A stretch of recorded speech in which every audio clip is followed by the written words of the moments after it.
The stars were dying, and Ambassador Kelrith knew it was only a matter of time before his own world joined them. He stood in the airlock of the human orbital station, his forearms trembling slightly despite his best efforts to maintain composure.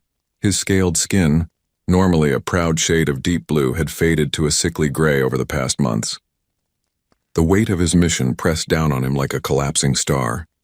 Behind him, his two aides kept their heads bowed, afraid to meet the eyes of the human guards who watched them with cold, professional distance. 50 years.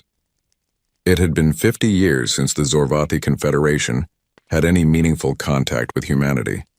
50 years since they had demanded Earth withdraw from galactic affairs. 50 years since they had called humans too dangerous, too unpredictable, too aggressive to be trusted among civilized species.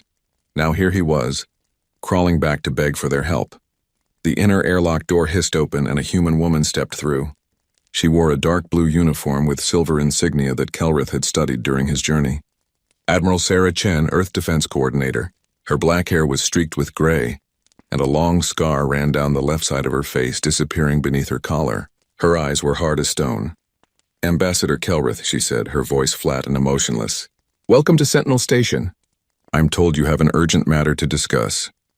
Kelrith performed the traditional Zorvathi greeting, all forearms spread wide in a gesture of openness and vulnerability.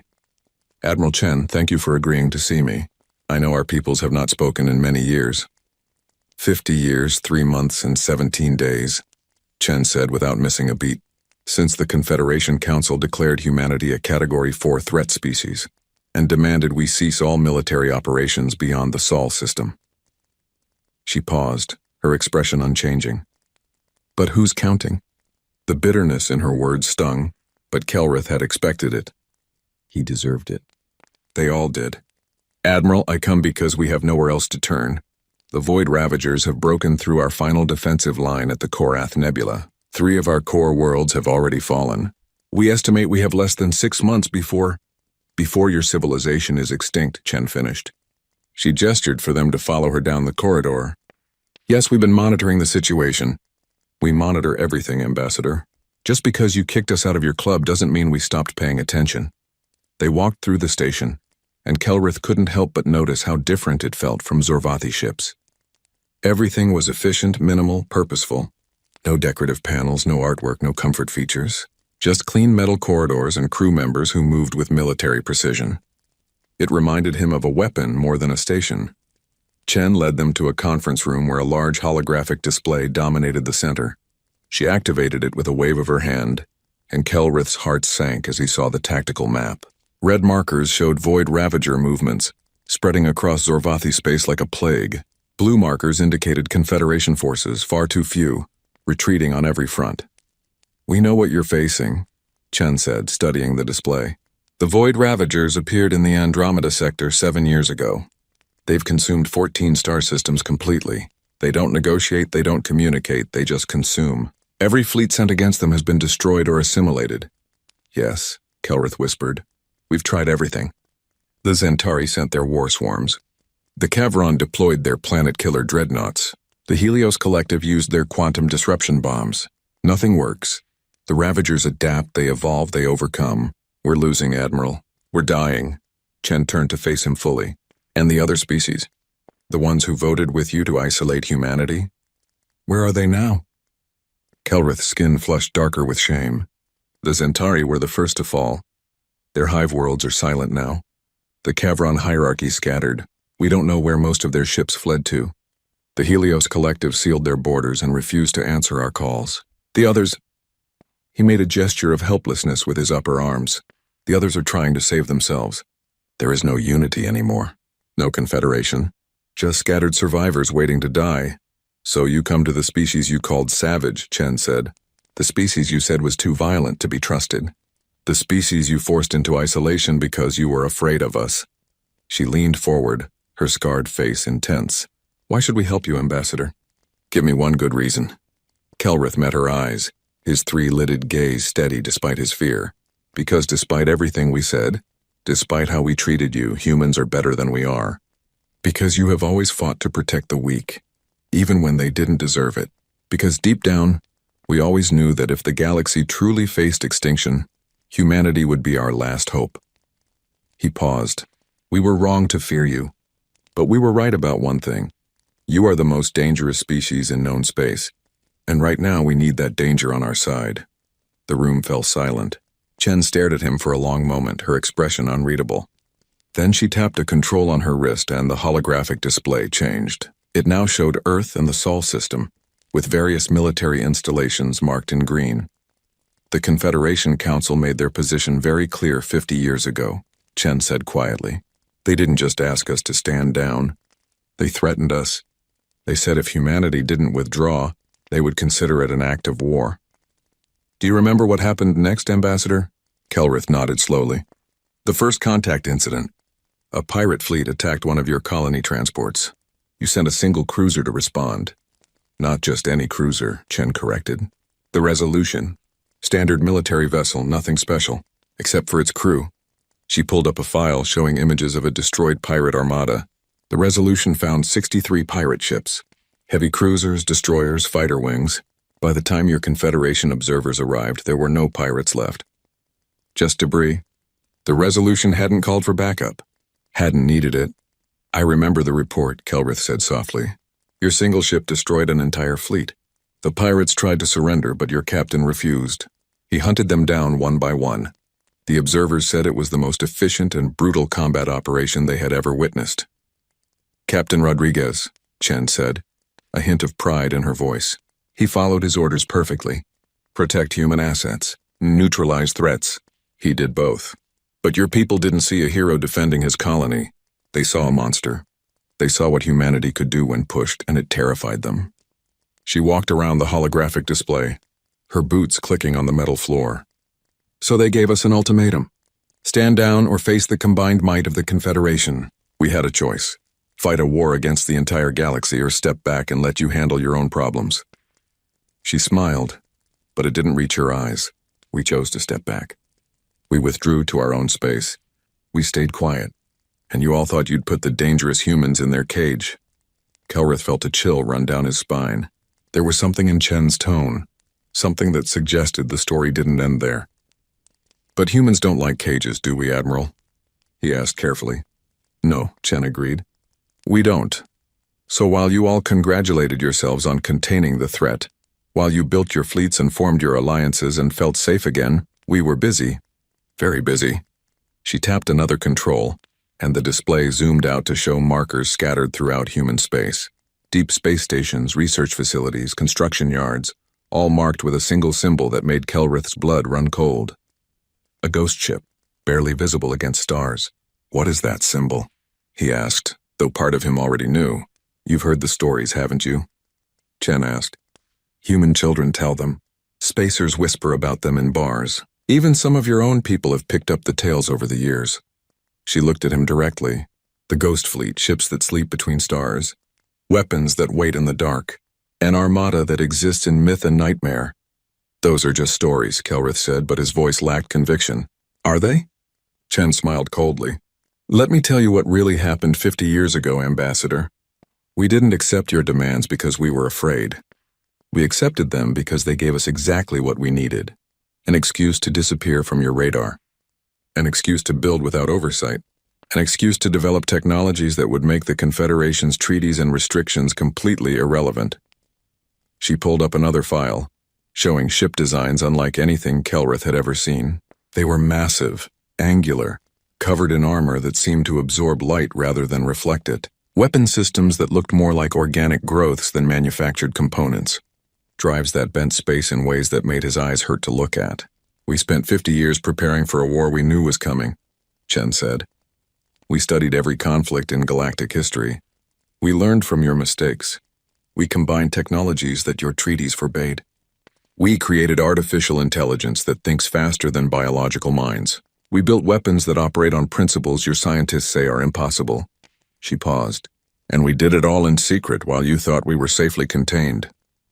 By the ancestors, Kelrith breathed. The ghost fleet is real. As real as the station you're standing on, Chen confirmed. 13 capital ships, each one capable of sterilizing a planet or cracking a moon. Hundreds of support vessels. Weapons that violate every convention of civilized warfare. Crew members trained from birth to operate systems that would drive most species insane. She turned off the display. That's what humanity built while you weren't looking. That's what we have to offer. Kelrith felt his legs weaken and he sat down heavily in the nearest chair. His aides stood frozen, their scales pale with shock. Why, he finally managed. Why build such things? If you never intended to threaten us, why create such weapons? Because someone has to, Chen said simply. The galaxy is full of predators, Ambassador. Pirates, raiders, slavers, conquerors. And eventually, something like the Void Ravagers was bound to appear. Something that can't be negotiated with or bought off or scared away. Something that only understands strength. She sat across from him. Your confederation believed in rules and treaties and civilized behavior. That's admirable. But rules only work when everyone follows them. What happens when you meet an enemy that doesn't care about your rules? You die, Kelrith whispered. Exactly. So humanity decided to be the species that could face that enemy, the species that would do the things others couldn't or wouldn't, the necessary evil that protects the innocent. Chen's expression softened slightly. We didn't want this role, Ambassador. We would have been happy to join your confederation as partners, to contribute our strengths openly, but you forced us into the shadows.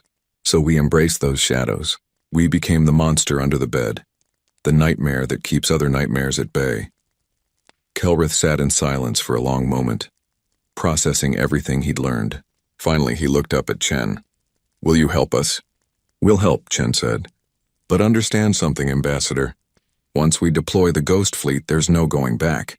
Your people will see what humanity is truly capable of. They'll watch us fight with a brutality and efficiency that will confirm every fear they ever had about us. Some of your people will call us saviors. Others will call us demons. But none of them will ever forget. I understand, Kelrith said, and I accept the consequences. Whatever you are, whatever you've become, you're our only hope. Chen stood and extended her hand in the human gesture of agreement. Kelrith wrapped his upper right hand around it, sealing the bargain. I'll need to make some calls, Chen said. Secure channels, old passwords, authorization codes that haven't been used in 50 years. Go to your quarters, rest, prepare your people. By morning, you'll have your answer. As Kelrith and his aides were escorted out, Chen returned to the conference room and stood alone before the holographic display. She pulled up a secure communication panel and began typing a message. Her fingers moved with practiced precision, entering codes that only a handful of people in the entire human government knew. The message was simple. Darkwatch Protocol, Authorization Omega. All Ghost Fleet vessels to activate and prepare for combat deployment. This is not a drill. Threat level extinction. Response level maximum. She sent the message and watched it disappear into the encrypted networks that linked Earth to the dark spaces beyond the Oort cloud. Somewhere out there, in the cold void between stars, something ancient and terrible was waking up. Chen touched the scar on her face, a reminder of the first contact incident and the day humanity had learned its place in the galaxy. You asked for our help, she whispered to the empty room. God help you all when you see what we've become. Far beyond Pluto's orbit, in the frozen depths where sunlight was just another distant star, proximity sensors began to activate. Massive shapes that had drifted silently for 5 decades began to stir. Power cores that had been in hibernation mode started their wake cycles. Quantum computers that had been dreaming began to wake. The Ghost Fleet was rising from its slumber, and the galaxy was about to remember why humanity had been feared in the first place. Kelrith couldn't sleep. The quarters Admiral Chen had provided were comfortable enough, certainly better than the cramped transport ship he'd arrived on, but his mind refused to rest. He kept thinking about Chen's words, about the Ghost Fleet, about what humanity had become in 50 years of isolation. He rose from his sleeping platform and activated his personal data pad, deciding to use the time productively. If humanity was going to save his people, he needed to understand them better. The station's database had a public section accessible to visitors, and Kelrith began searching for information about human military history. What he found terrified him. Humans had been fighting wars since before they discovered fire. Their entire evolutionary history was marked by conflict, competition, and combat. They had developed thousands of different fighting styles, strategies, and weapon systems. They had fought over territory, resources, ideas, and sometimes for reasons that seemed to make no sense at all. Where other species had evolved cooperation as their primary survival strategy, Humans had evolved the ability to organize violence with terrifying efficiency. But it wasn't just their history of warfare that disturbed Kelrith. It was how they thought about it. Humans studied war like Zorvathi scholars studied poetry. They wrote entire books analyzing single battles. They created schools dedicated to teaching the art of combat. They honored their warriors with monuments and ceremonies. War wasn't just something humans did. It was woven into the fabric of their culture. As he dug deeper, Kelrith began noticing something strange. In dozens of human cultures, across different continents and time periods, there were references to fleets that waited in the dark. The names changed, the Wild Hunt, the Flying Dutchman, the Phantom Armada, but the core concept remained the same. Ghost ships that appeared in times of greatest need, crewed by the dead or the damned, bringing salvation or destruction. At first, Kelrith assumed these were just myths, the kind of stories every species told. But the references continued even into the modern era. Spacers' tales of ships spotted at the edge of sensors, gone before they could be confirmed. Military reports with entire sections redacted. Budget allocations for projects with no names. Construction facilities that officially didn't exist. You're learning about the legends, I see. Kelrith jumped, his scales rippling with alarm. A human man stood in the doorway of his quarters. He hadn't heard the door open. The man was older, with dark skin and gray hair, wearing civilian clothes. He smiled apologetically. I'm sorry, I didn't mean to startle you. I'm Dr. James Okonkwo, station historian. Admiral Chen thought you might have questions that the official databases couldn't answer. Kelrith's hearts were still racing, but he gestured for the human to enter. Dr. Okonkwo, yes, please. I've been reading about the Ghost Fleet, but I'm having difficulty separating myth from reality. Okonkwo sat down, his movements careful and deliberate in the station's gravity. That's because the line between the two is intentionally blurred. Tell me, Ambassador, what do you know about human psychological warfare? Not much, Kelrith admitted. The Zorvathi don't really practice such things. Humans have been using it for thousands of years, Okonkwo explained. The idea is simple. Sometimes the fear of what might happen is more effective than what actually happens. If your enemy thinks you have weapons you don't, they might surrender without a fight. If they believe you're capable of anything, they might not attack in the first place. He pulled out his own datapad and projected some images into the air between them. When the Confederation forced humanity to withdraw 50 years ago, our leaders faced a choice. We could be angry and resentful, or we could be smart. We chose smart. We decided to become the thing that goes bump in the night, the shadow that other species see from the corner of their eye. So the Ghost Fleet is just a psychological operation? Kelrith asked, feeling oddly disappointed. I didn't say that, Okonkwo replied with a slight smile. I said we made people believe in it. We seeded the stories, encouraged the rumors, let the myth grow. But Ambassador, every good myth has a core of truth. He pulled up a star chart showing the Sol system and the space beyond. Humans have a saying, the best place to hide something is in plain sight. We let the galaxy think the Ghost Fleet was just a scary story. Meanwhile, we were actually building it. Kelrith stared at the chart, seeing markers scattered throughout the outer reaches of human space. How is that possible? The Confederation has monitoring satellites, trade inspections, intelligence networks. How could you build an entire fleet without anyone noticing? Because you were looking for the wrong things, Okonkwo said. You were watching for military buildups near population centers, for shipyard activity, for resource shipments that might indicate weapons production. You weren't watching the empty spaces, the cold zones where nothing lives and no one goes. You assumed that because a place was hostile to life, it was useless. He zoomed in on one of the markers. This is Station Darkwatch 7, one of 13 primary construction facilities. It's located in the Oort cloud, almost a light year from Earth.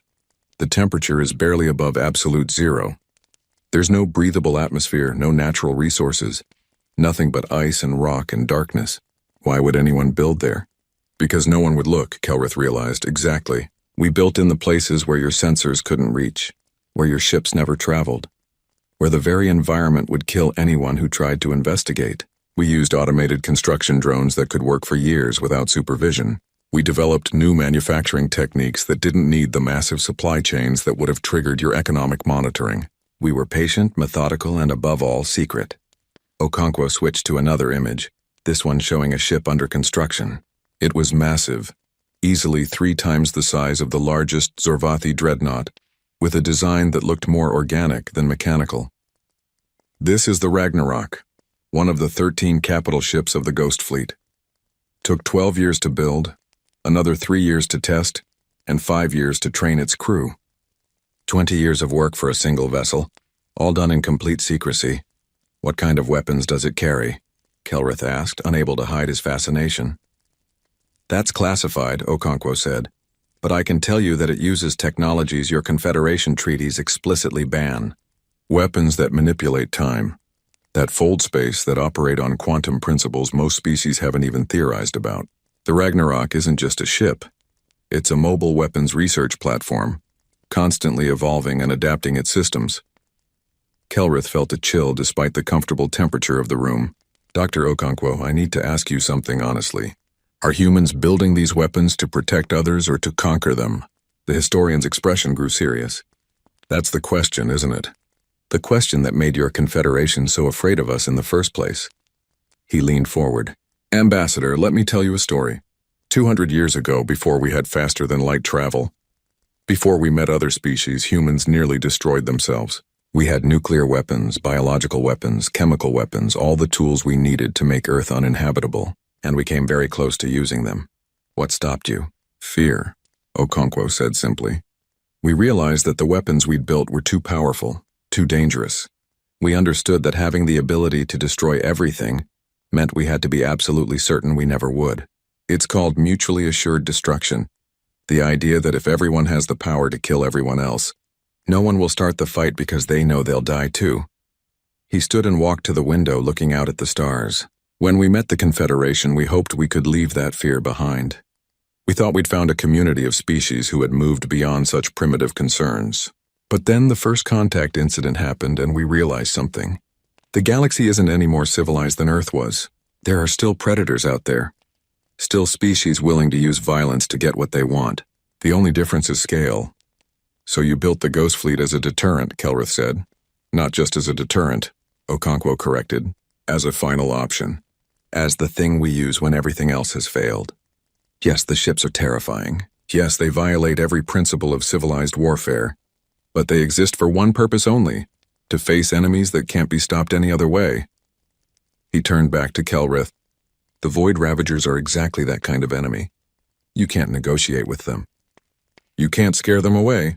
You can only destroy them completely or be destroyed yourself. A chime sounded and Okonkwo checked his datapad. Admiral Chen is calling a briefing in 2 hours.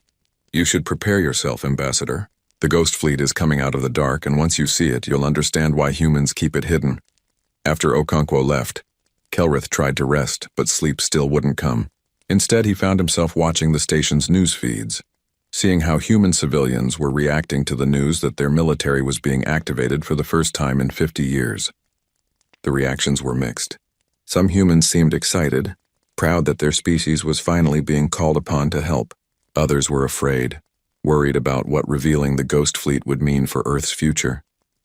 But most showed a quiet determination, a sense that this was what they had been preparing for all along. One interview caught Kelrith's attention. A young human woman, maybe 20 standard years old, spoke to a reporter outside a military recruitment center. My grandfather served on the Resolution during the first contact incident, she said. He never talked about it much, but I could see it weighed on him. He knew what humans were capable of, and it scared him.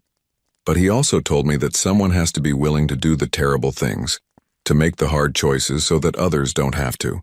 That's what he did. That's what I want to do. If the Ghost Fleet is real, if they need crew, I want to serve. The reporter asked her if she was afraid of what that service might require. Of course I'm afraid, the young woman replied. Anyone who isn't afraid of weapons like that is crazy. But fear is useful. It keeps you careful, keeps you from using power carelessly. My grandfather taught me that too.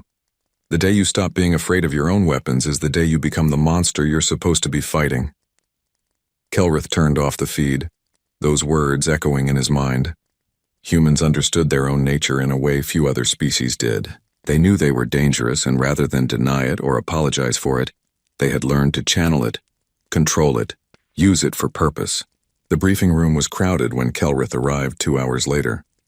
Human military officers filled most of the seats. their uniforms bearing insignia he'd never seen before, probably Ghost Fleet personnel. Admiral Chen stood at the front, her face illuminated by the glow of tactical displays. "Ladies and gentlemen," she began, "as of 0400 hours this morning, all 13 Ghost Fleet capital ships have completed their activation sequences. They are running final systems checks and will be ready for deployment in 72 hours. She pulled up a star map. "The Void Ravagers are currently attacking the Zorvathi core worlds. Our mission is simple: stop them permanently." A murmur ran through the room. One officer raised her hand. "Admiral, what are our rules of engagement?" Chen's expression was cold as ice. "There are no rules of engagement, Commander. The Ravagers don't follow the conventions of war, so neither will we. You are authorized to use any and all weapon systems at your disposal. Your objective is the complete elimination of the Ravager threat. No survivors, no prisoners, no mercy."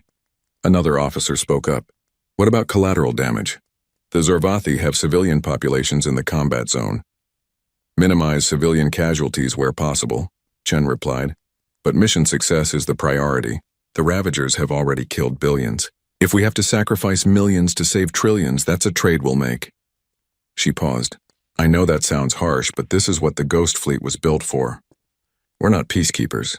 We're not police. We're the last resort, the option you use when everything else has failed. Act accordingly." Kelrith watched the officers' faces. They weren't happy about the orders, but they weren't arguing either. They understood the stakes, understood that they were being asked to do things that would haunt them for the rest of their lives, but they were willing to do it anyway because someone had to. Chen dismissed most of the officers, asking Kelrith and a few senior commanders to remain. "Ambassador, you'll be traveling with the flagship Armageddon. Captain Marcus Reeve will be your host.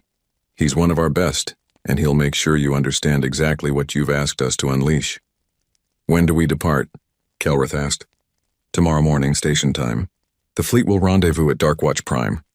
Then proceed to your space at maximum speed. We estimate 72 hours travel time to the combat zone." Chen's expression softened slightly. "Ambassador, I want you to understand something. Once we engage the Ravagers, there's no turning back. The Ghost Fleet will be revealed and the galaxy will know what humanity has become. Your people will be grateful, but they'll also be terrified. That fear will shape human-alien relations for generations." "I know," Kelrith said quietly, "but the alternative is extinction. We'll deal with the fear." "I hope you're right," Chen replied, "because after tomorrow nothing will ever be the same." That night, Kelrith stood at an observation window watching the stars. Somewhere out there in the darkness, 13 massive warships were preparing to emerge from hiding. 13 vessels that represented humanity's darkest capabilities and greatest strengths. Ships that shouldn't exist, carrying weapons that violated every law of civilized warfare. Crewed by people willing to become monsters, so others could remain innocent. The Ghost Fleet was real, and soon the entire galaxy would know it. Kelrith pressed one hand against the cold glass and whispered a prayer to his ancestors. He prayed for the souls of his people, already lost to the Ravagers. He prayed for the Zorvathi who still survived, waiting for salvation. And most of all, he prayed for the humans who were about to sacrifice their innocence to save a galaxy that had rejected them. Behind him, the station's lights began to dim as it entered night cycle. But far beyond the station, in the cold depths of the Oort cloud, other lights were growing brighter. Power cores reaching full operational status. Weapon systems coming online. Shield generators warming up. The ghosts were awakening, and soon they would hunt. The humming grew to a roar. Kelrith's scales stood on end as static electricity filled the air. 3, 2, 1, activate. The universe twisted. Kelrith's 3 stomachs lurched as reality turned inside out. For an instant that lasted forever and no time at all. He existed everywhere and nowhere, seeing everything and nothing. He felt the ship around him existing in multiple states simultaneously. Here and there, then and now, real and unreal. His mind couldn't process what his senses were telling him, and he would have screamed if he could remember how. Then suddenly everything snapped back to normal. The windows showed different stars. They had traveled hundreds of light years in an instant, and Kelrith's body was still trying to understand what had happened. "Phase jump complete," Reeve announced calmly. "All systems normal. Estimated time to Zorvathi combat zone 71 hours. Kelrith slowly unstrapped from his couch, his limbs shaking. One of his aides was sobbing quietly. The other stared blankly at nothing, clearly in shock. A crew member approached a young human woman with kind eyes. "First phase jump is always rough," she said sympathetically. "Your bodies will adjust. Here, I'll show you to your quarters. You should rest." As they followed her through the corridors, Kelrith realized something. The crew members they passed didn't look disturbed at all. They moved normally, worked efficiently, showed no signs of the disorientation he was feeling. These humans had done this before many times. They had trained their bodies and minds to endure something that should have been impossible. In his quarters, Kelrith collapsed onto his sleeping platform and closed his eyes. But he couldn't rest. His mind kept replaying what he'd seen. The impossible ships, the terrifying weapons, the calm professionalism of crew members who had turned themselves into operators of machines that violated natural law. He thought about Reeves' words about restraint and responsibility. He wanted to believe the captain. He wanted to trust that humanity would use this power wisely. But deep down, Kelrith couldn't shake one terrifying thought. The Ghost Fleet wasn't just a response to the Ravagers. It was proof that humanity had always known this day would come. They had prepared for a war against the unkillable, the unstoppable, the inevitable. They had built weapons that could fight gods, and soon the entire galaxy would see them in action. Kelrith finally drifted into uneasy sleep. His dreams filled with images of dark ships sliding through twisted space, entropy beams aging stars to death, and 13 captains with eyes that had seen too much, commanding weapons that should never have been built. The Ghost Fleet was coming, and nothing would ever be the same. The transport shuttle carrying Kelrith emerged from its jump point, and immediately every alarm in his body began screaming. Ships surrounded them. Not normal ships. These were things that shouldn't exist according to the laws of physics as Kelrith understood them. They were massive, each one easily 4 or 5 times larger than the biggest Zorvathi dreadnought he'd ever seen. Their hulls were dark, almost black, but they didn't reflect light normally. Instead, they seemed to absorb it, creating distortions in space around them that hurt to look at directly. The shuttle pilot's voice came over the speakers, and Kelrith could hear the mix of pride and fear in her tone. "Ambassador, welcome to Darkwatch Prime. The 13 capital ships of the Ghost Fleet are assembled and ready for inspection." Kelrith counted them, his eyes moving from one impossible vessel to the next. Each ship bore a name painted in white letters that seemed to glow against the dark. Hulls: Ragnarok, Apocalypse, Thanatos, Kali, Armageddon, Nemesis, Fenrir, Shiva, Morrigan, Anubis, Hades, Azrael, Omega. Names of death, names of endings, names that every human culture had given to the concept of ultimate destruction. "By all the ancestors," one of his aides whispered. "They're beautiful and horrible at the same time." Kelrith had to agree. The ships had a terrible aesthetic beauty to them, like predators perfectly designed for killing. Their lines were sharp and angular, covered in armor plating that looked organic rather than manufactured. Weapons pods bristled from every surface, strange protrusions and openings that didn't match any weapon system Kelrith recognized. But it was more than just their appearance that disturbed him. Space itself seemed wrong around the ships. His eyes couldn't quite focus on them properly, as if they existed slightly out of phase with normal reality. When he looked directly at one ship, he could swear he saw it in 2 places at once, separated by just a fraction of a degree. "Phase drive technology," the pilot explained, noticing his confusion. "The ships exist partially in normal space and partially in subspace. Makes them harder to target, harder to track, and lets them do things conventional ships can't." The shuttle approached the largest vessel, the Armageddon, and Kelrith got his first clear look at a Ghost Fleet capital ship up close. It was shaped like a massive arrowhead, almost 2 kilometers from bow to stern. The hull was covered in hexagonal plates that constantly shifted and adjusted, like scales on a living creature. Weapon ports opened and closed in sequence, testing their mechanisms. Energy flickered along channels carved into the armor, creating patterns that looked almost like circuit diagrams or possibly ritual markings. The shuttle entered a landing bay that could have held a dozen Zorvathi cruisers, and Kelrith felt the temperature drop noticeably as they passed through the atmospheric shield. When the shuttle doors opened, cold air rushed in, carrying the smell of ozone and something else, something sharp and electric that made his scales tingle. A human officer stood waiting for them, flanked by 2 crew members in armor Kelrith had never seen before. The officer was a tall man with gray hair and eyes that had seen too much. His uniform was different from Admiral Chen's, darker with fewer decorations but more battle scars visible on the fabric itself. Ambassador Kelrith, the man said, his voice rough but not unfriendly. I'm Captain Marcus Reeve, commander of the Armageddon. Welcome aboard. Kelrith performed his greeting gesture and Reeve nodded in response. Thank you for having us, Captain. Your ship is impressive. She's a monster, Reeve said bluntly. But she's our monster and she's very good at what she does. He gestured for them to follow. Come, I'll show you around and explain what you've asked us to unleash. As they walked through the corridors, Kelrith noticed how different the Armageddon was from any ship he'd been on. The lighting was dim, casting long shadows. The walls hummed with power, and he could feel vibrations through the floor that suggested massive systems running beneath. Crew members they passed moved silently, efficiently, with none of the casual chatter he'd expect on a military vessel. They looked focused, professional, and more than a little dangerous. How many crew do you have? Kelrith asked. Armageddon has a complement of 247, Reeve replied. Seems small for a ship this size, doesn't it? That's because most of her systems are run by quantum AI. The computers handle navigation, targeting, threat assessment, and about 90% of ship operations. The crew exists to make strategic decisions and handle situations the AI isn't programmed for. That sounds dangerous, one of Kelrith's aides said. What if the AI malfunctions? Then we die, Reeve said simply. But the AI has multiple redundancies, constant self-diagnostics, and fail-safes built into every system. It's actually safer than having biological crew operating everything. Computers don't get tired, don't get emotional, don't hesitate. When we need to fire a weapon that can crack a planet, I want something absolutely reliable pulling the trigger. They entered what appeared to be an observation deck, with massive windows looking out at the other Ghost Fleet vessels. Reeve pulled up a holographic display showing the Armageddon specifications.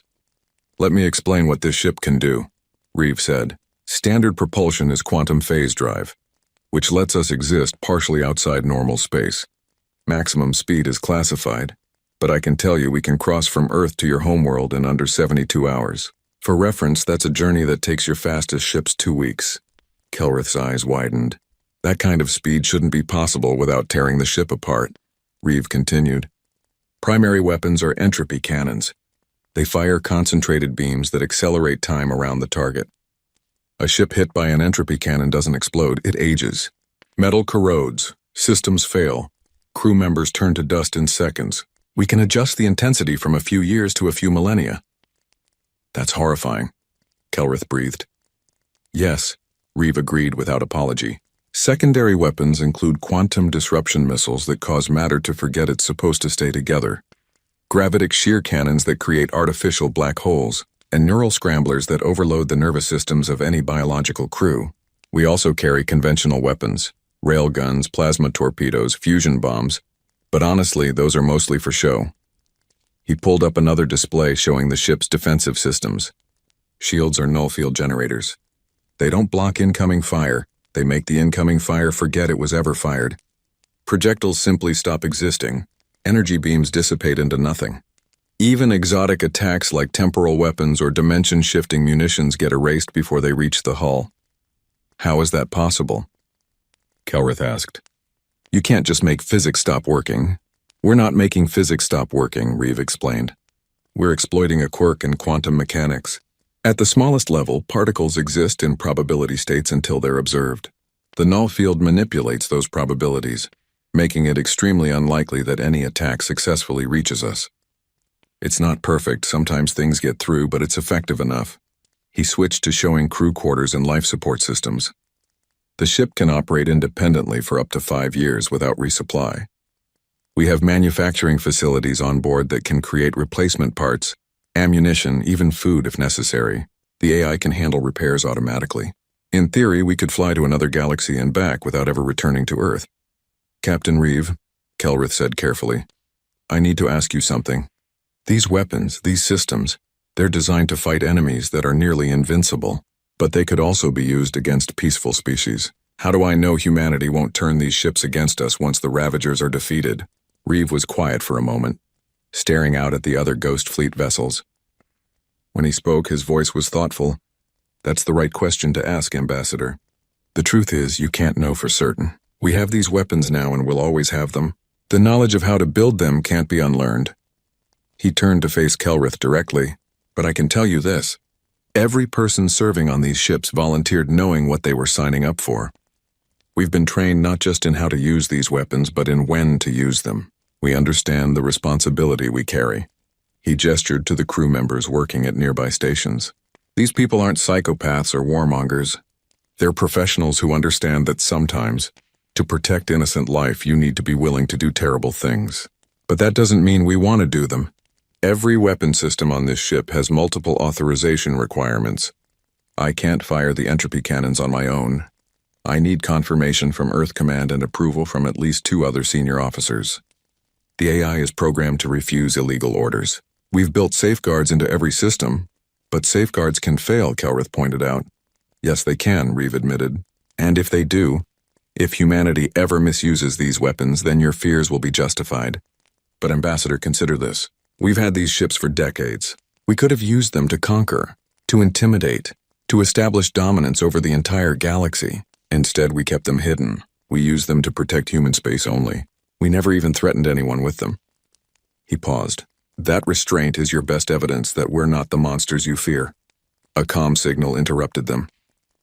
The battle was spreading now, becoming a chaotic 3-dimensional melee as Ghost Fleet vessels engaged Ravagers across cubic kilometers of space.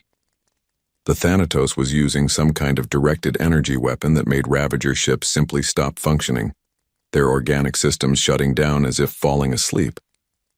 The Fenrir had deployed what looked like enormous mechanical wolves that physically grappled with Ravager vessels, tearing them apart with claws made of exotic matter. But the Ravagers were adapting. Kelrith saw it happening in real time. Ships that survived the first attacks changed their tactics, their hulls morphing to better resist the weapons being used against them. They began working together in ways they hadn't before, coordinating their attacks with disturbing intelligence. They're learning, Kelrith said. The Ravagers, they're adapting to your weapons. We expected that, Reeve replied. That's why we're adapting too. All ships rotate to secondary weapon systems. Let's see how fast they can keep up. The Ghost Fleet vessels switched tactics. The Armageddon engaged its primary entropy cannons, firing beams that aged Ravager ships thousands of years in seconds. The Apocalypse, which had been holding back until now, activated some kind of reality-warping weapon that made space itself hostile to the Ravagers. Any ship that entered the affected zone simply stopped existing, erased from reality as if it had never been there. Kelrith's attention was drawn to a Zorvathi distress signal. One of the defending cruisers, the Pride of Kelvin, was surrounded by Ravager fighters. Its shields were failing, weapons offline, and it was seconds away from being torn apart. Captain, Kelrith said urgently. That ship, can you help them? Reeve didn't hesitate. Morrigan, target sector 77. Clear those fighters off our allies. A Ghost Fleet destroyer, the Morrigan, phase-jumped directly above the beleaguered Zorvathi cruiser. It deployed what looked like a barrier of pure energy, creating a protective dome around the Pride of Kelvin. The Ravager fighters slammed into the barrier and disintegrated on contact. Within seconds, the area was clear. Pride of Kelvin, this is Ghost Fleet vessel Morrigan, a human voice transmitted. Fall back to minimum safe distance. We'll handle it from here. Kelrith saw the response from the Zorvathi captain. A simple text message, probably all their communication systems could manage. Thank you. We thought we were dead. The battle raged for 3 hours. 3 hours of violence on a scale Kelrith had never imagined possible. The Ghost Fleet moved through the Ravager formations like knives through flesh, cutting, destroying, eliminating threats with terrifying efficiency. Every time the Ravagers adapted, the humans adapted faster. Every new tactic the Ravagers tried was countered within minutes. But it wasn't without cost. Kelrith watched as the Nemesis took heavy fire from a Ravager super capital, the kind of vessel that had single-handedly destroyed entire Zorvathi fleets. The Ghost Fleet ship's shields held but barely. Several weapon systems were knocked offline, and the ship had to retreat for repairs. The turning point came when the Ravagers deployed their ultimate weapon. At the center of their formation, a massive structure began to unfold. It was larger than any ship Kelrith had ever seen. A pulsating mass of organic and mechanical components grown together into something that hurt to look at. Energy gathered around it, space itself warping and twisting. What is that thing? One of the human officers asked. Singularity generator, Reeve said, his voice tight. They're going to collapse the star.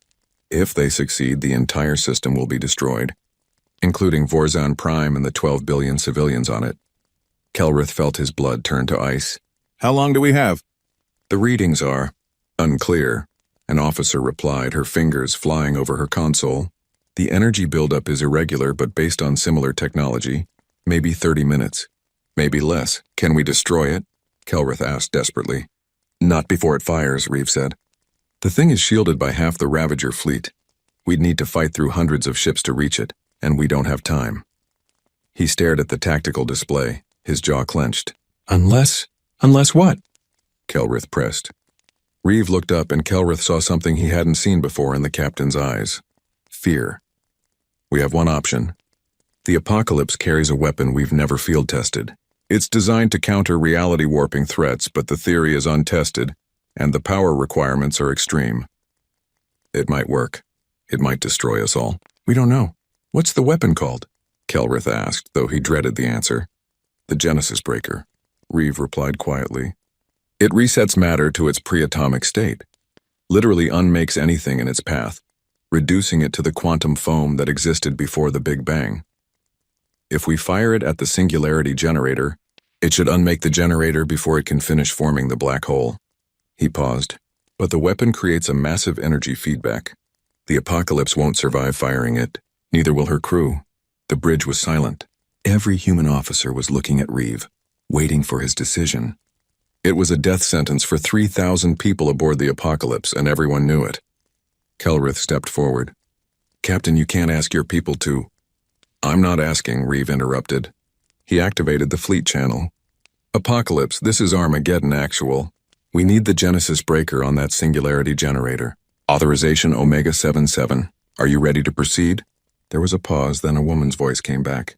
Captain Helena Voss, commander of the Apocalypse. Her voice was steady, calm, accepting. Armageddon Apocalypse Actual, we copy. All crew are at their stations and prepared to execute. It's been an honor serving with you all. The honor was ours, Helena, Reeve replied, his voice rough with emotion he couldn't quite hide. Give them hell. On the tactical display, Kelrith watched the Apocalypse begin to move. It phase-jumped repeatedly, appearing and disappearing across the battlefield, drawing fire away from the other ships. The Ravagers threw everything they had at it, sensing its importance, but the Ghost Fleet vessel's shields held. Then the Apocalypse was directly in front of the singularity generator. Space around the ship began to distort as it charged its ultimate weapon. Energy readings went off the scale. Reality itself seemed to crack around the vessel. Genesis Breaker firing in 10 seconds, Voss reported. All Ghost Fleet vessels recommend minimum safe distance of 50,000 kilometers. And somebody better tell the good parts of our story. 9, 8, 7. Reeve had already given the order for all ships to retreat. The Armageddon and the rest of the Ghost Fleet pulled back at maximum speed. 3, 2, 1, firing. The universe screamed. A beam of pure uncreation lanced from the Apocalypse toward the singularity generator. Where it touched, matter didn't just explode or disintegrate. It ceased to have ever existed. The beam hit the generator and reality itself seemed to recoil. The massive structure began to unravel. Its atoms forgetting how to hold together, its energy dissipating into nothing. But the feedback was catastrophic. The Apocalypse was caught in its own weapon's backwash. The ship began to come apart, not from damage but from existence itself rejecting it. Kelrith watched, unable to look away, as 3,000 human lives ended in an instant. Sacrificed to save a world they had never visited and people they had never met. When the light faded, both the singularity generator and the Apocalypse were gone. The Ravager's ultimate weapon had been stopped, but at a terrible cost. The battlefield went quiet for a moment, as if even the Ravagers understood what had just happened. Then Captain Reeve's voice cut through the silence, hard and cold as ice. All Ghost Fleet vessels. That weapon was meant to destroy a star and kill 12 billion civilians. They just murdered 3,000 of our people stopping it. His voice carried weight, authority, and barely controlled rage. No mercy. No quarter. Hunt them down. Every single one. The Ghost Fleet attacked with renewed fury. The Ragnarok phase jumped into the Ravager command cluster and detonated every weapon system simultaneously, creating a blast that vaporized dozens of capital ships. The Kali's drones multiplied exponentially, consuming Ravager vessels faster than they could regenerate. The Armageddon itself became a storm of entropy fire, aging every Ravager it targeted to nothing but cosmic dust. The Ravagers tried to flee. For the first time since they'd appeared in the galaxy, they ran, but the Ghost Fleet was faster. Human ships pursued them across the system, hunting them down one by one.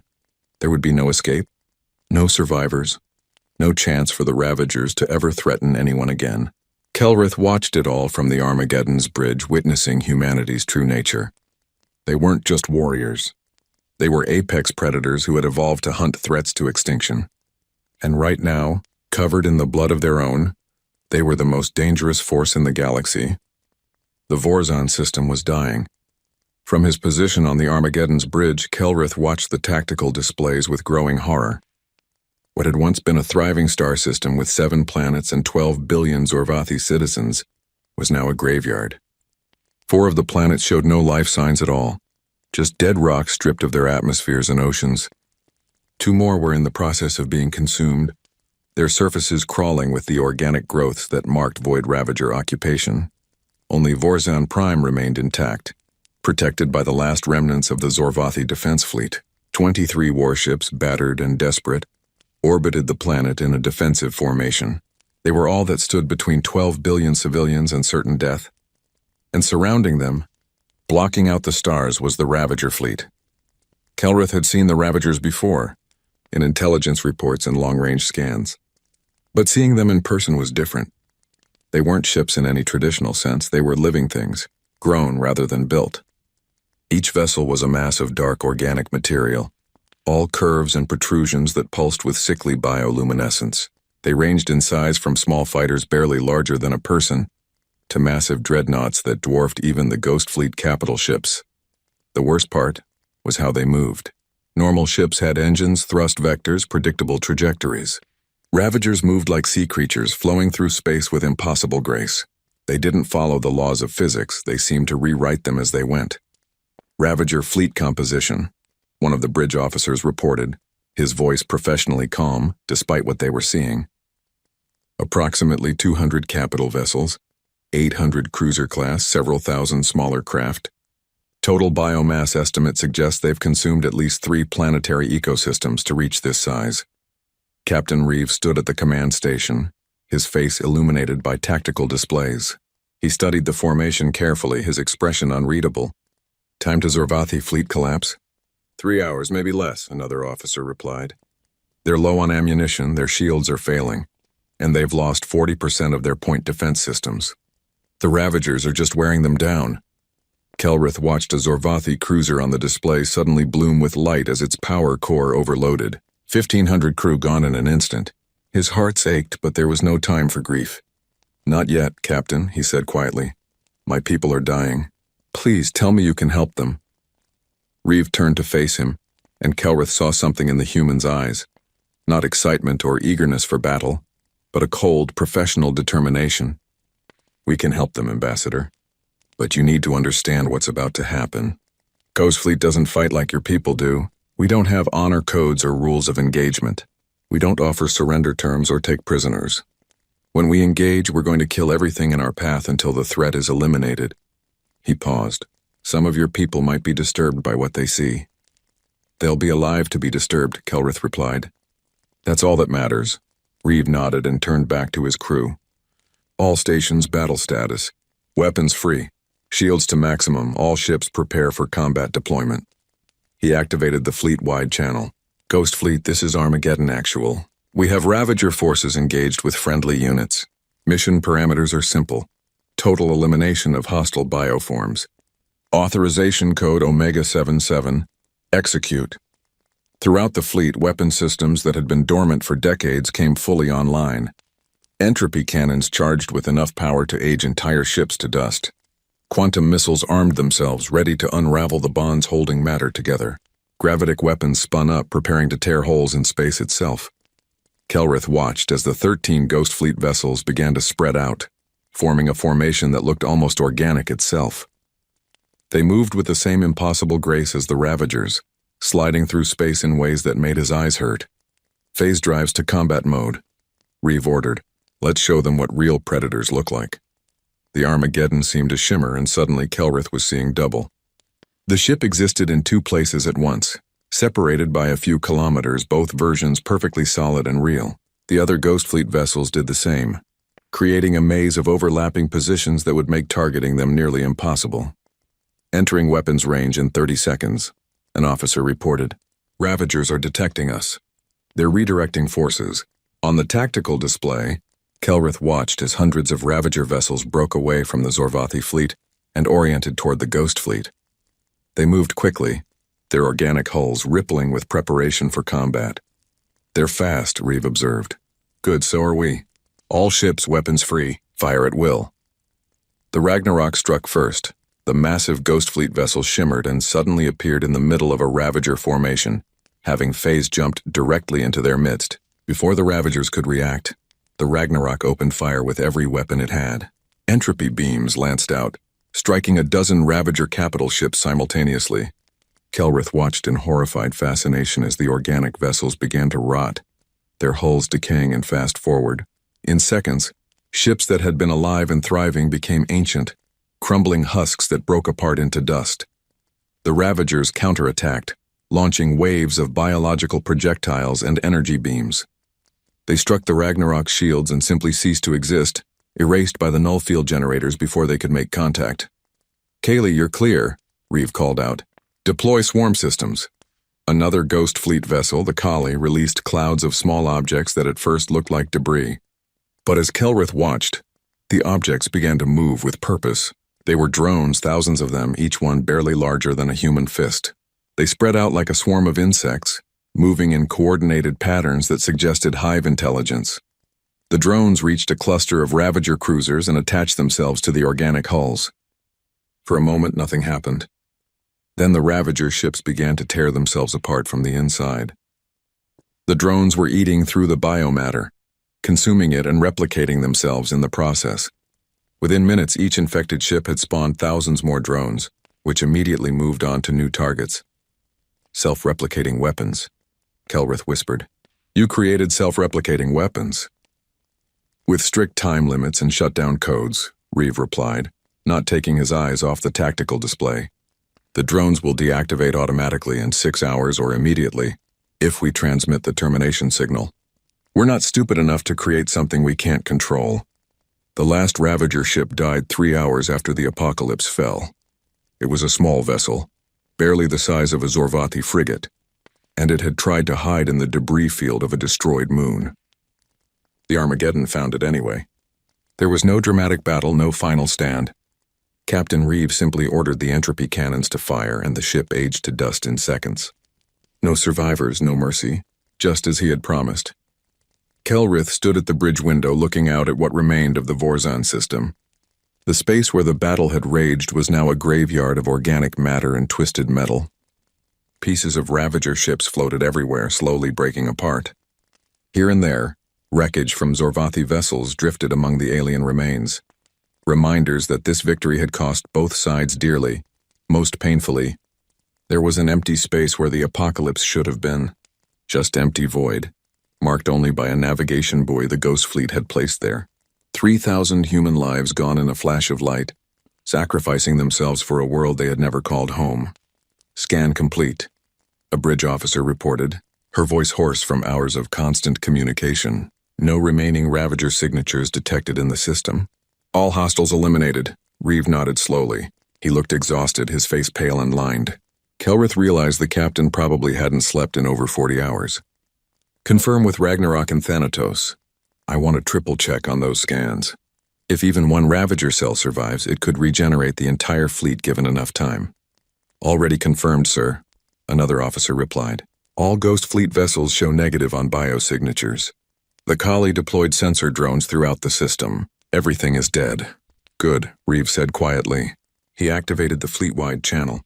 All Ghost Fleet vessels, this is Armageddon actual. Threat eliminated. Stand down from combat status. Begin search and rescue operations for any Zorvathi survivors. He paused.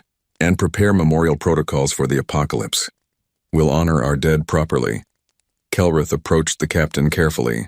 Captain Reeve, I don't have words for what your people just did. You saved us. All of us. We did our job, Reeve replied, not looking at him. That's all. It was more than a job, Kelrith insisted. The apocalypse, those 3,000 crew members, they gave their lives for my people. For strangers who rejected humanity 50 years ago, that's not just duty, that's sacrifice. That's heroism. Reeve finally turned to look at him, and Kelrith saw something broken in the man's eyes. Heroism is what we call it after the fact, Ambassador. In the moment, it's just fear and training and the hope that your death means something. Captain Voss and her crew didn't want to die. They wanted to go home, to see their families, to live long lives. But they had a weapon that could save billions, and using it meant dying. So they did it because someone had to. His voice cracked slightly. Don't make them into myths, Ambassador. Remember them as people who made an impossible choice. Before Kelrith could respond, a communication came through from the planet below. A Zorvathi military frequency, crackling with interference but clear enough to understand. Unknown vessels, this is Defense Coordinator Tharn of Vorzan Prime. We detected massive combat operations in orbit. What is your status? Are the Ravagers defeated? Reeve gestured for Kelrith to respond. The ambassador stepped up to the communication station, his four hands trembling slightly. Coordinator Tharn, this is Ambassador Kelrith. The Ravagers are gone, all of them. The Ghost Fleet of Earth has arrived and they have saved us. There was a long silence. Then Tharn's voice came back, filled with disbelief and hope. The Ghost Fleet? The human legends? They're real? Very real, Kelrith confirmed. And very deadly. 12 Ghost Fleet vessels remain in orbit, along with what's left of our defense forces. The system is secure. 12 vessels? Tharn asked. The readings showed 13 ships arriving. Kelrith felt his throat tighten. One was lost in combat. The apocalypse sacrificed itself to destroy the Ravager singularity weapon. Without them, none of us would be alive. Another long pause. When Tharn spoke again, his voice was thick with emotion. Then we owe the humans a debt that can never be repaid. Ambassador, please convey to the Ghost Fleet that Vorzan Prime wishes to honor their dead properly. We will build a monument in their memory, the largest our world has ever seen. I will tell them, Kelrith promised. Over the next several hours, the Ghost Fleet worked alongside Zorvathi survivors to assess the damage and begin rescue operations. The Morrigan and Fenrir deployed shuttles to search for escape pods and life signs among the debris. They found 17 Zorvathi ships that had survived the battle with their crews intact, and dozens of smaller craft that had managed to escape the fighting. But they also found evidence of how close the system had come to total destruction. The 2 planets the Ravagers had been consuming were completely dead now, all organic matter stripped away, atmospheres gone, just barren rocks that would take millions of years to recover naturally. The Zorvathi fleet had been reduced from over 200 vessels to 23. An entire civilization had come within hours of extinction. Kelrith was given permission to tour the Armageddon more extensively, while rescue operations continued. He walked through corridors where crew members worked silently, efficiently, their faces showing the emotional toll of the battle. He visited the medical bay where injured personnel were being treated, not from enemy fire, but from the extreme stress of operating systems that pushed human biology to its limits. In one observation lounge, he found a group of off-duty crew members sitting in silence, staring out at the space where the apocalypse had been. They weren't crying or talking, just sitting together sharing the weight of loss. One young woman noticed him and gestured to an empty seat. Kelrith sat down carefully, unsure if his presence was welcome. "Did you know anyone on the apocalypse?" the woman asked quietly. "No," Kelrith admitted. "I only met Captain Voss over communications." "I did," the woman said. "My brother was one of her engineering officers. Marcus Voss, same last name as the captain, but no relation. He used to joke about it. Said if anyone asked, he'd claim to be her long-lost cousin to get better assignments." She smiled sadly. "He sent me a message before the battle. Said he was excited to finally do something that mattered, after all the years of training and waiting. I guess he got his wish. I'm so sorry," Kelrith said. "Don't be," she replied. "Marcus knew what he signed up for. We all did. When you join the Ghost Fleet, you accept that you might be asked to die for people you've never met, for reasons you might never fully understand. It's the price of having this kind of power." She looked at him with red-rimmed eyes. "You asked for our help, Ambassador. This is what that help costs. Not just equipment and fuel and ammunition. Lives. Human lives spent to save others. Kelrith felt the weight of that truth settle on him. How do you bear it? The knowledge that you might be asked to die at any moment? The woman shrugged. By remembering why we're here. Someone has to stand between the innocent and the monsters. Someone has to be willing to pay the price. If not us, then who? She stood up. Excuse me, Ambassador. I need to get back to my station.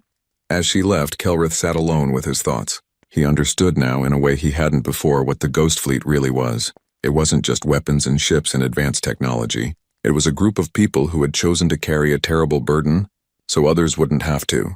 They had made themselves into weapons, knowing that weapons were used and broken and discarded when the fighting was done. 2 days later, a memorial service was held for the crew of the Apocalypse. All 12 remaining Ghost Fleet vessels assembled in formation around the coordinates where the ship had fallen. Kelrith was invited to attend from the Armageddon's observation deck, along with representatives from the surviving Zorvathi fleet.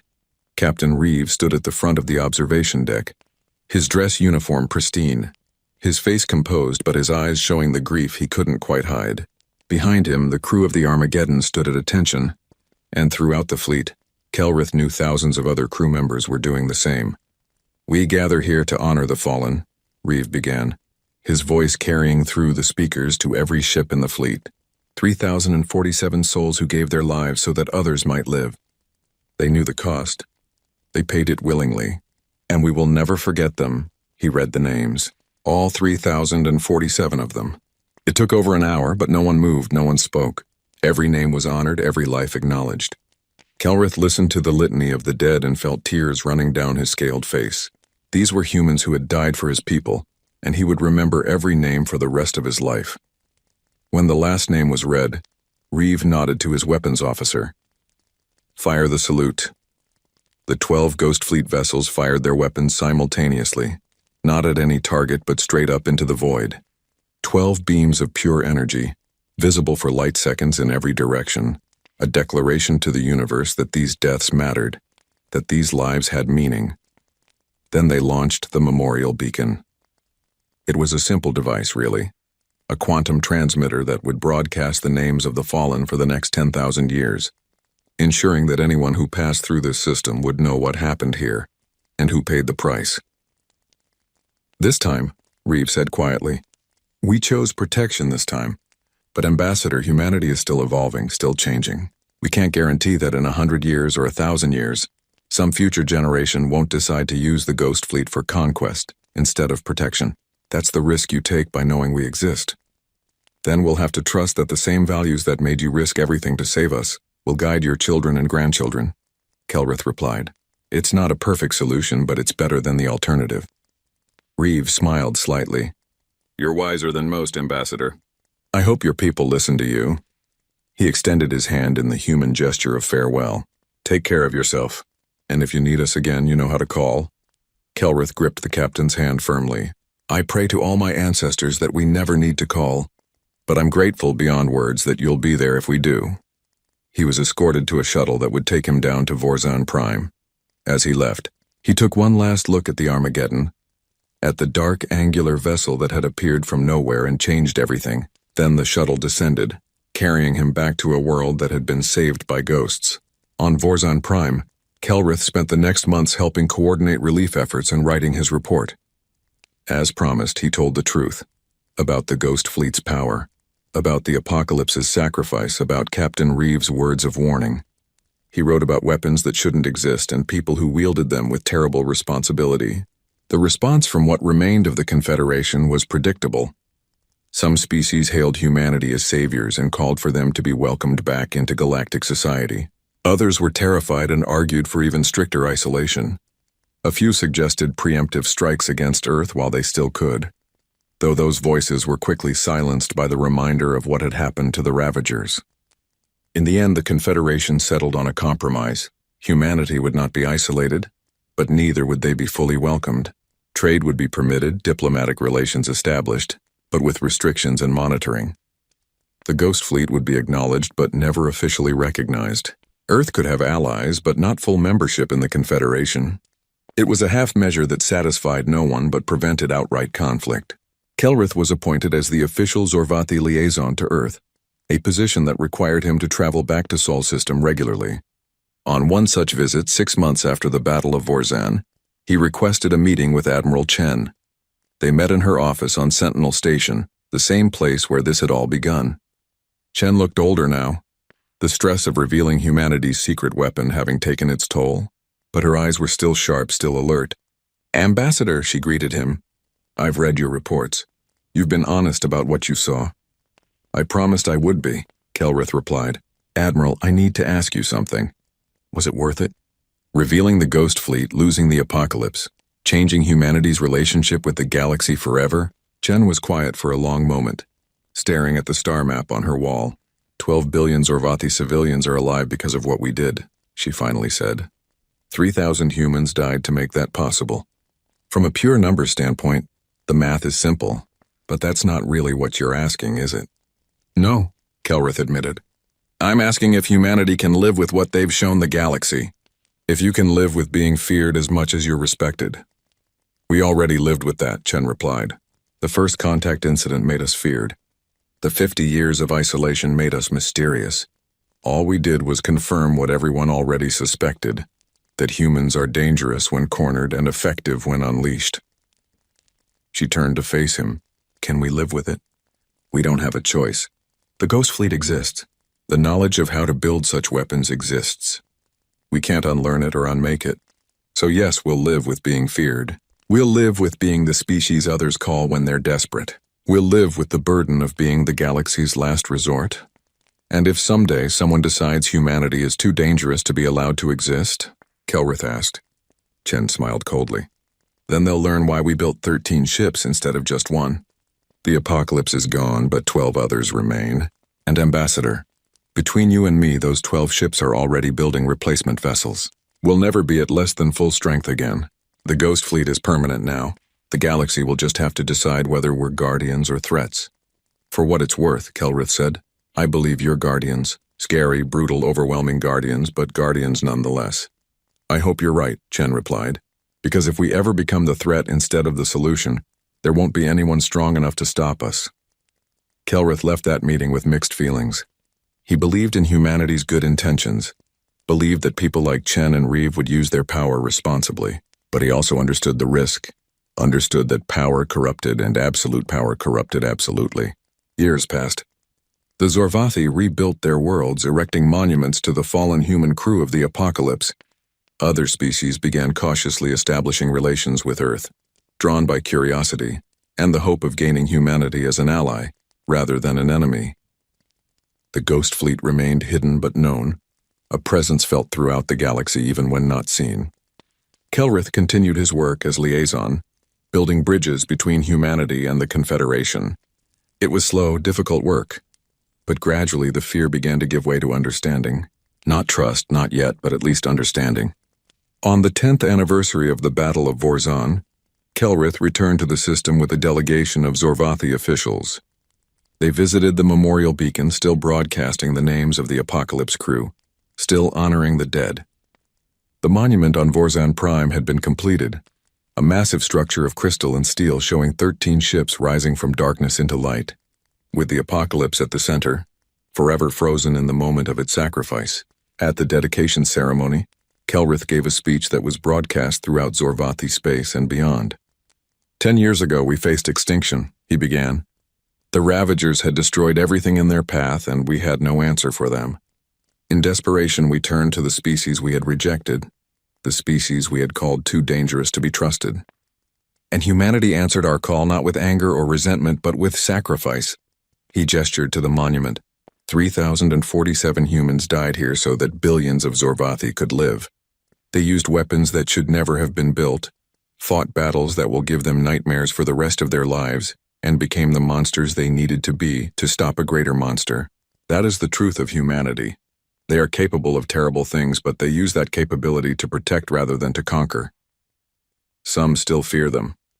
Some still argue that the Ghost Fleet should be dismantled, that humans should be forced to give up their weapons. But I say this, the universe is full of threats we cannot imagine, enemies we cannot predict. And when those threats appear, when conventional forces fail and civilized options are exhausted, we will need humans. We will need their willingness to do what others cannot. We will need their strength, their determination, and yes, their capacity for controlled violence. Let this monument stand as a reminder not just of who we lost, but of who saved us. Let it remind us that sometimes the scariest guardian is the one you need most. And let it remind humanity that with great power comes great responsibility, a responsibility they have so far borne with honor. The speech was well received by most, though some species still grumbled about humanity's weapons. But Kelrith noticed that trade with Earth increased after that more species sought diplomatic relations, that the calls for humanity's isolation grew quieter. That night, alone in his quarters, Kelrith received an encrypted message on an old emergency channel. It was text-only, untraceable, but he knew who it was from. Still watching. Still ready. Thank you for remembering our dead. Ghost Fleet. Kelrith smiled and sent a simple reply. We will never forget. And we pray we never need to call you again, but we're grateful you're there. The message confirmed as delivered, then the channel went silent. Somewhere in the darkness between stars, in the cold places where no one lived and few dared to go, 12 ships continued their eternal vigil. The Ragnarok, Thanatos, Kali, Armageddon, Nemesis, Fenrir, Shiva, Morrigan, Anubis, Hades, Azrael, and Omega, waiting, watching, ready. And in the construction yards, hidden in the Oort cloud, a 13th ship was slowly taking shape. Larger than the apocalypse had been, more advanced, more powerful. They were building a replacement, ensuring the Ghost Fleet would always be at full strength. Because humanity had learned the hardest lesson, that peace was only possible when someone was strong enough to enforce it. That innocence could only survive when someone else was willing to sacrifice their own. That sometimes, to protect the light, you had to embrace the darkness. The Ghost Fleet was that darkness. And as long as they remained in the shadows, the galaxy could sleep peacefully, knowing that if the monsters came again, humanity would be there. Scary, brutal, overwhelming, but there. Always there. Still watching. Still ready. The guardians in the dark,